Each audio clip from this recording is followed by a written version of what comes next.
Hey everybody, today I'm going to be doing a video on something I've been seeing a lot of questions and misconceptions about, which is covered call ETFs. For today we're going to be using a particular ETF, XYLD, as an example, but this is going to apply to pretty much all covered call ETFs. This is just going to be our example for today. So first of all, what is a covered call ETF? A covered call ETF is a fund that buys a group of stocks, generally from an index such as the S&P 500 for example, and then writes covered call options on each of the stocks in its holdings. This is what is known as a buy-write strategy. They buy the stocks, then they write covered call options with the stocks to cover those call options. Pretty simple, right? Then, using the premiums that they get from those covered calls, they create a distribution which creates the yield for the fund. Now, speaking about the yield, covered call ETFs are generally going to have a very high yield compared to all other ETFs and most kinds of securities. You're going to be looking at the high single digits to the low double digits, usually around 8 to 12%, somewhere in there. It's going to fluctuate though because of those options premiums. Another thing to keep in mind is that that yield is not technically a dividend. It will be called a dividend, but it is not. It is a distribution from options premiums. This is similar to if you know anything about bond ETFs. While they might call themselves dividends, they're actually interest being used to create a dividend. So just keep that in mind. So what are the positives with covered call ETFs? One of the biggest ones for most people is that they're going to be monthly distributions, whereas most dividends are paid every 3 months.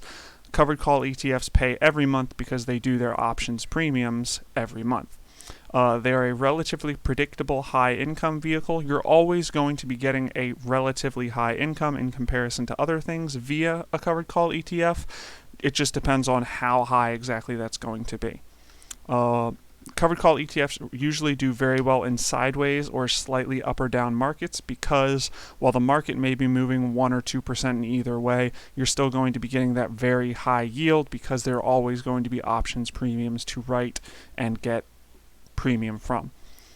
Another pro is that it eliminates the personal need for options writing. If you don't know a lot about how to write options or you're not comfortable doing it, this eliminates that. You don't have to do the research. You don't have to look at options chains. This does all of that for you.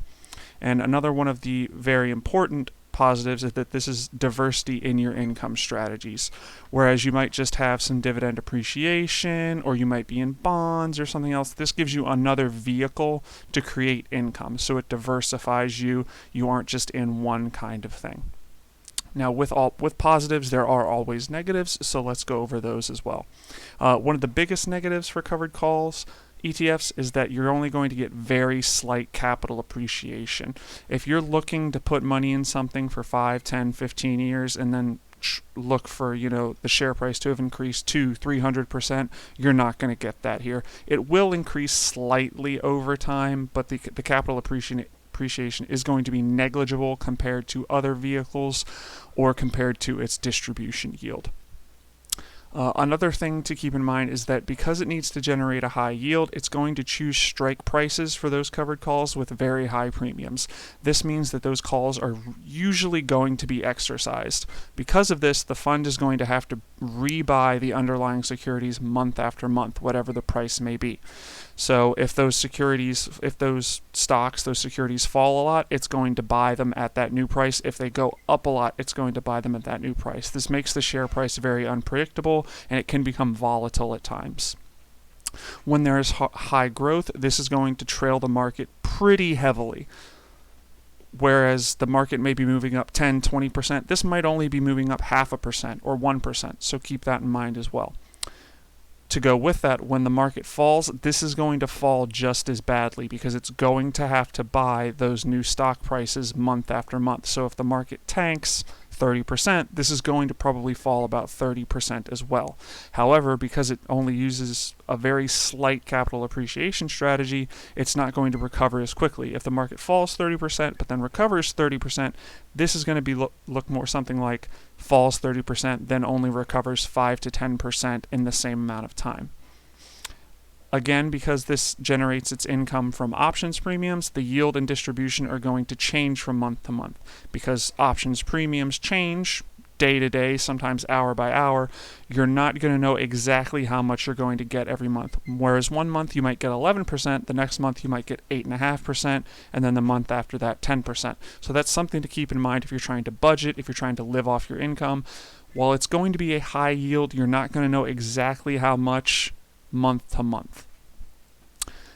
And finally, since the distribution is not technically a dividend, it is from options premiums, it can never be a qualified dividend, so it will always be taxed as regular income. So keep that in mind as well for your tax purposes. Now let's look at XYLD as our example. Now again, keep in mind, this is just an example. There are covered call ETFs that track the S&P 500 like this does.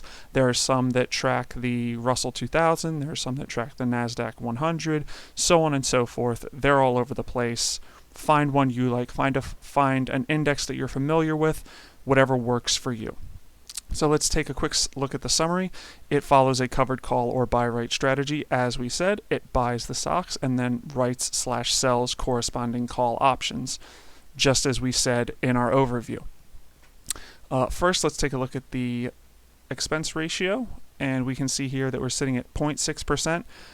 Technically, this would be an actively managed fund because it writes and sells call options every month, but it's not actively managed in the same way that many actively managed funds are, where they're trading daily or weekly.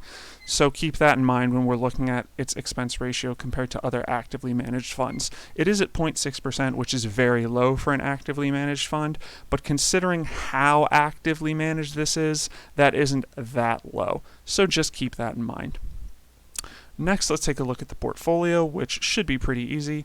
As we see, it is companies in the S&P 500 with a particular amount of weighting. As we can see, Apple is at 6%, whereas we go way down to less than 1% for most of our holdings. So essentially, this fund is going to buy every one of these stocks in a certain amount and then buy a covered call, or sell a covered call on each of those stock holdings. Next, let's take a peek at the distributions. And as we can see here, our most recent distribution, which is just last month, is 41 cents. And here we can see that not instability, but unpredictableness of the distribution.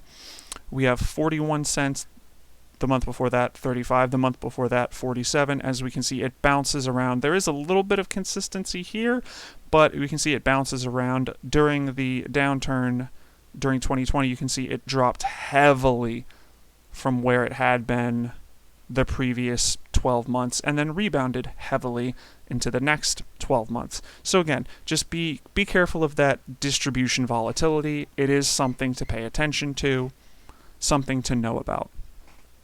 Now let's take a peek at how this compares to something like a simple index tracking fund.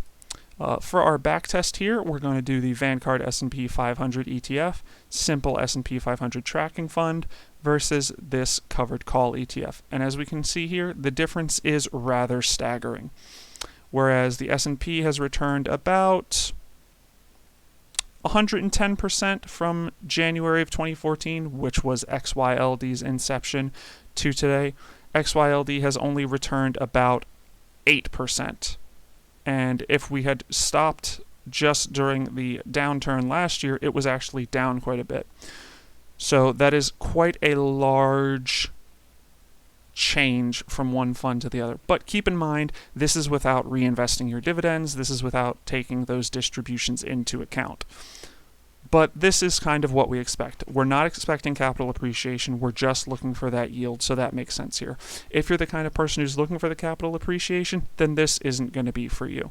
We're really just looking at yield here. So who are the kind of people who should buy this fund?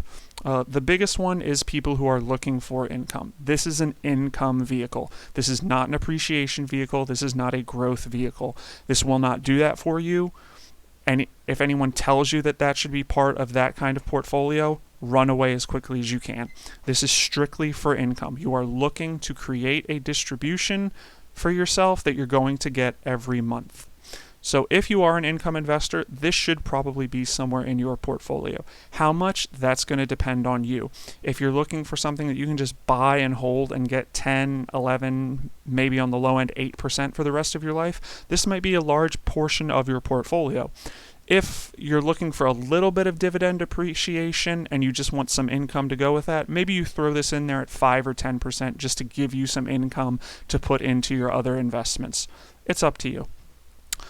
Another group of people that should really look at this is people who are getting into options but don't know a lot yet. If you're still paper trading your options or you're still learning but you want to be able to get into that options market, this is a good place to put your money while you're learning, while you're researching options change, while you're learning how to write calls and puts. This is a good place to put your money so you're still getting those options premiums without having to do the work yourself. While you're learning, this can do it for you so that you can eventually maybe get out of this and do it yourself. I hope this has helped, and thank you for watching.